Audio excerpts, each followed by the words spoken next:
வணக்கம். இடி ஐடியை தொடர்ந்து தற்பொழுது சென்சார் போர்டும் பாஜக அரசின் கைக்கூலியாக மாறி இருப்பதாக முதல்வர் மு.க.ஸ்டாலின் அவர்கள் தற்பொழுது கண்டனங்களை தெரிவித்திருக்கிறார்.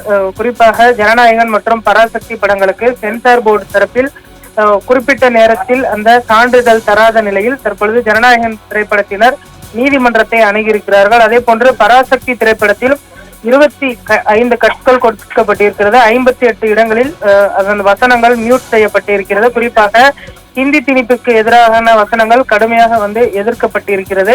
இதனால் பராசக்தி படத்தில் திட்டமிட்டபடி அவர்களுடைய அந்த கருத்து சுதந்திரம் தடுக்கப்பட்டிருப்பது குறிப்பிடத்தக்கது. இதை கண்டித்துதான் தற்பொழுது முதல்வர் மு.க.ஸ்டாலின் அவர்கள் தன்னுடைய எக்ஸ் தளத்தில் இந்த பதிவினை அவர் வெளியிட்டிருக்கிறார்.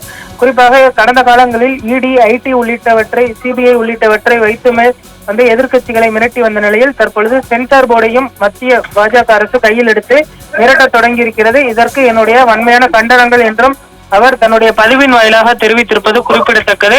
இந்த நிலையில் பராசக்தி படம் சென்சார் போர்டு அளித்திருக்கக்கூடிய அந்த அனுமதியுடன் நாளைய தினம் திரைக்கு வர இருப்பதும் குறிப்பிடத்தக்கது. ஜனநாயகன் திரைப்படத்தை பொறுத்தவரை வரக்கூடிய 21ஆம் தேதிக்கு வழக்கு விசாரணை ஒத்திவைக்கப்பட்டிருப்பதும் குறிப்பிடத்தக்கது. பொங்கல் பண்டிகைக்கு 2 படங்கள் வர வேண்டிய சூழலில் ஒரு படம் மட்டுமே வருகிறது. இந்த நிலையில் சென்சார் போர்டுகளின் நடவடிக்கைகளுக்கு மொத்தமாக முதல்வர் மு.க.ஸ்டாலின் அவர்கள் கண்டனங்களை தெரிவித்து தன்னுடைய பதிவினை அவர் வெளியிட்டிருக்கிறார்.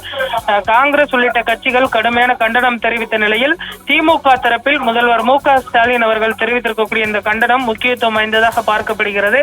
மற்ற அரசியல் கட்சிகளின் தலைவர்களும் தொடர்ந்து கண்டனங்களை தெரிவித்து வரக்கூடிய நிலையில் தற்பொழுது வரை தவேக தலைவர் விஜய் அவர்கள் எந்த ஒரு கண்டனமோ அல்லது ஒரு எதிர்ப்பு அறிவிக்கையோ வெளியிடாமல் தொடர்ந்து அமைதி காத்து வருவது தவேக தொண்டர்களை பொறுத்தவரையில் அயற்சி அடைய செய்திருக்கிறது.